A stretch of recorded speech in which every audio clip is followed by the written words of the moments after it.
Janet had fallen asleep on her couch only to realize that it was now dark.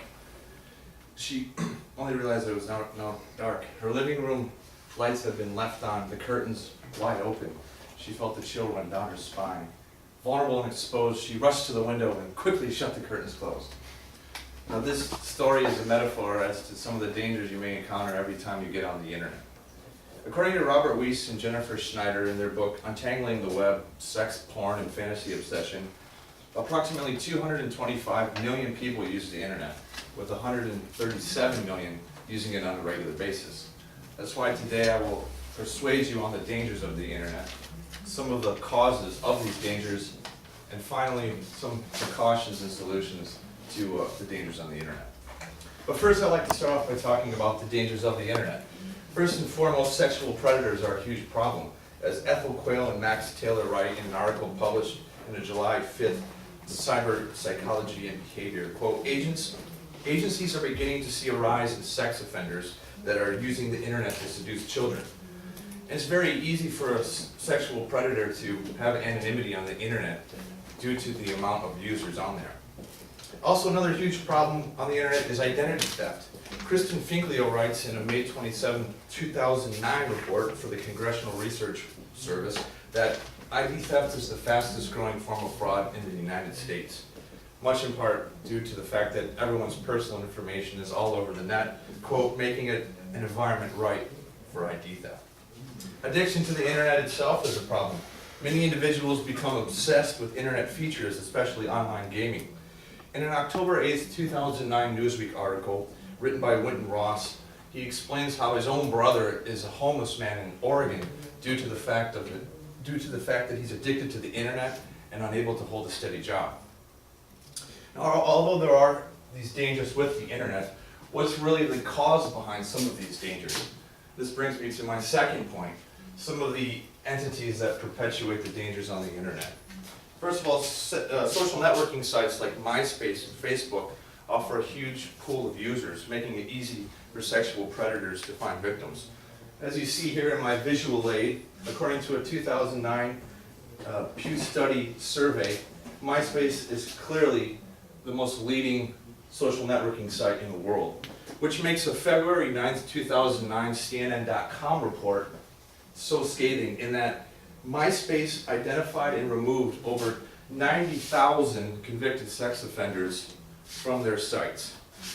Also, criminals have access to numerous tools on the internet to steal your identity. According to National Public Radio's Chris Arnold, in an article titled Tips to Avoid Internet Identity Theft, quote, many individuals have access to tools on the web that allows them to follow your every move and have access to your personal information. Even if you're using a very secure site, those with ill intent will find ways to steal your personal information. Internet addiction is fueled by things like online gaming. An increasing number of individuals are becoming addicted to these games due to their intricacy and detail. Owen Boycott, in his October 8, 2009 article in the Guardian newspaper, says that therapists are encountering more and more online gaming addicts, some of whom, and I quote, forget to eat and sleep because they are interacting with screen characters like wizards and monsters. Though there are many dangers on the internet and different entities that perpetuate them, there are certain ways you can take precaution, which brings me to my final point. Some simple things that you can do to protect yourself from some of these dangers. First of all, if you have children, there are a couple of very simple things you can do according to kidshealth.org.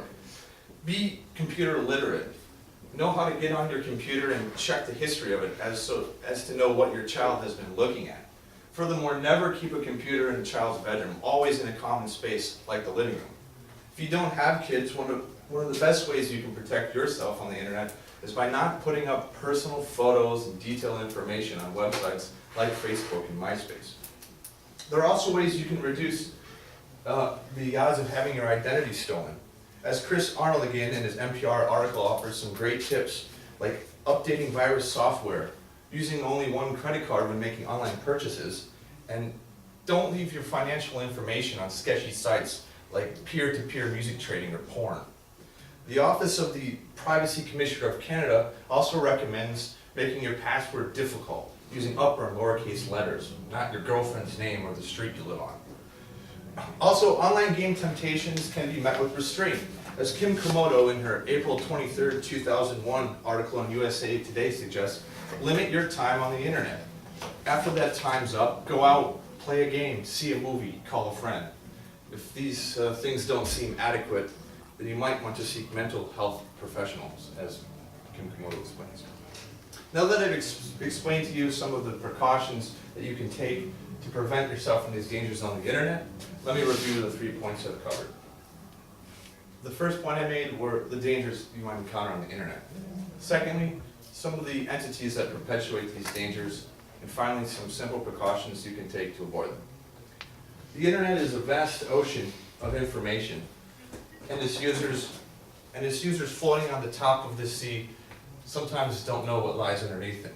Even though there are dangers on the internet, like sexual predators and identity thieves, there are ways to take precaution and raise awareness to these evils, even if it's as simple as moving a computer from one room to the next.